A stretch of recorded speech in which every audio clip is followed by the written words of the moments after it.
Hey everyone, insight number 2.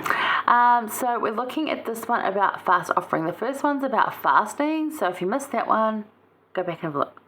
So we're looking at verses 7 through 14, although really it's 8 through 14 of the blessings, but 7 talks about, fast offering it's not just a fast, fast offering isn't just about giving the cost of the meals you would go without, because for our household that would be quite a small amount.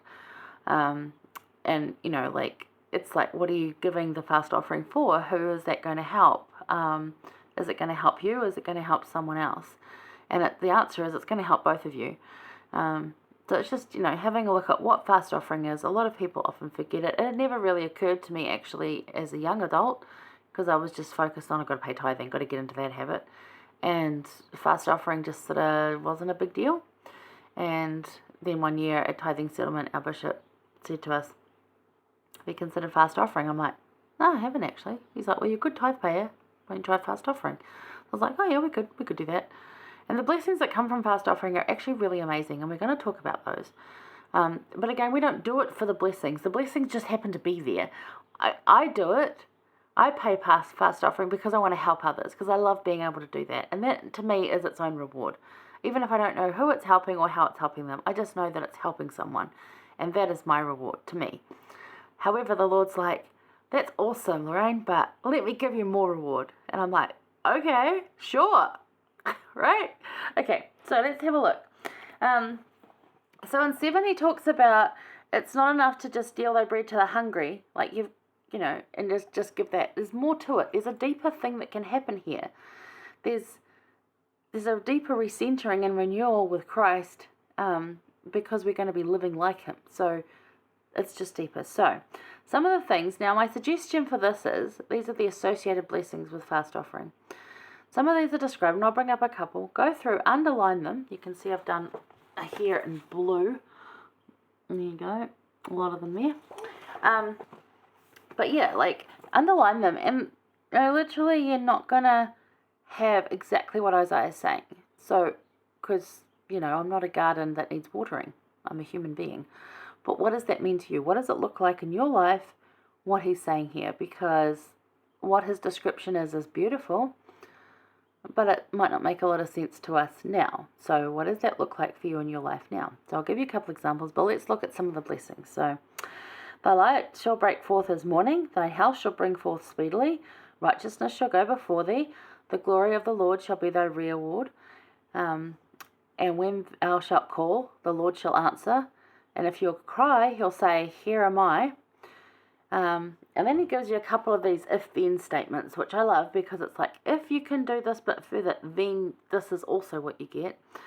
Or then this is what is going to happen. So I love the if-thens. It says, if they'll take away from the midst there, if they stop putting vanity, and if they can draw out the soul to the hungry and satisfy the afflicted, then, so if you can do all this with a great attitude and stop whinging about it and just do it with kindness and love to help others, then thy light rise in obscurity, thy darkness be as the noonday. The Lord will guide thee continually, satisfy thy soul in drought, make fat thy bones, which is a good one. Excellent one. It shall be like a watered garden and like a spring of water whose waters shall not fail. That's why I said I'm not a garden, but it does apply. And they shall also be able to build up old waste places, shall rise up the foundations of many generations, and thou shalt be called the repairer of the breach, the restorer of paths to dwell in. And it goes on through 14, just talking about just calling it a day of delight and an opportunity to connect with Christ, which is absolutely true, and it's wonderful. So let's look at some of these blessings. So one of the things I like is that thine health shall spring forth speedily. And, I talk about often the health problems I've got. It doesn't mean that I'm going to have no health problems. However, my recovery from things like surgery, my recovery from things like infections, although they can go on a long time, it could be a whole lot worse. And I am taken care of, and I get that care when I need it. And I know a lot of people don't. And that's not something I take lightly. I think I'm very blessed in that way. And my loved ones are blessed in that way. And I'm grateful for that. Now, I don't pay fast offering just for that, but it's certainly an upside to it. Another one I really like is that thy light rise in obscurity and thy darkness be as the noonday. It's often interpreted as that you'll no longer be obscure, you'll be like popular and famous. And it's like, well, no, that's totally the wrong thing again, isn't it? It's thy light rise in obscurity. If you look at the footnotes, it says shine in the darkness. So that means you will be a light in somebody else's dark. You will be a light in the world, reflecting that light of Christ, because you're inviting him into your life. You're inviting him to be part of who you are and how you live. So you're going to reflect that beautiful light out to the world and help others. So don't you want to be that? I love that. I like make fat thy bones, and I'm like, well, I'm already big enough. I don't really need fatter bones. But that can mean things like, not being weak, being strengthened. That's what the footnote puts it as, being strengthened. But it can also be down to like he provides the food you need and the other resources you need so you can be strengthened. He provides that way of strengthening as well. Not just the strength, but the way of strengthening.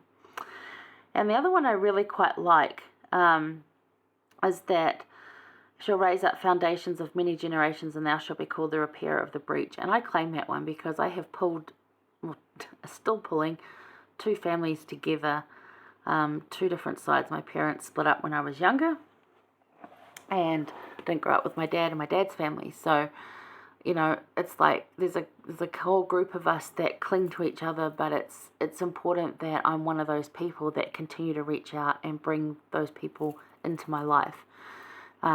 Repairer of the breach. There was a breach in the family line.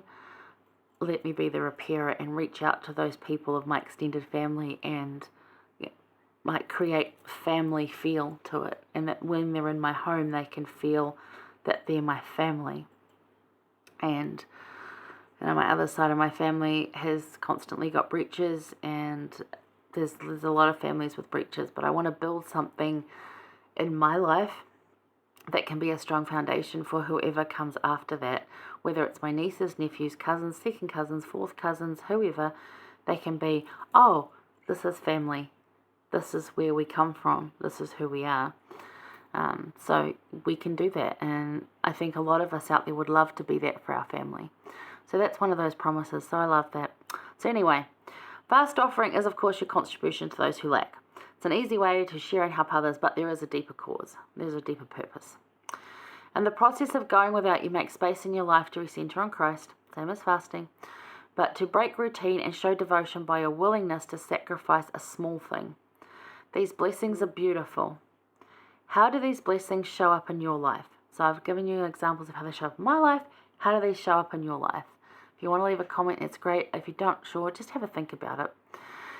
President Eyring said, your fast offering will do more than help and clothe bodies. It will heal and change hearts.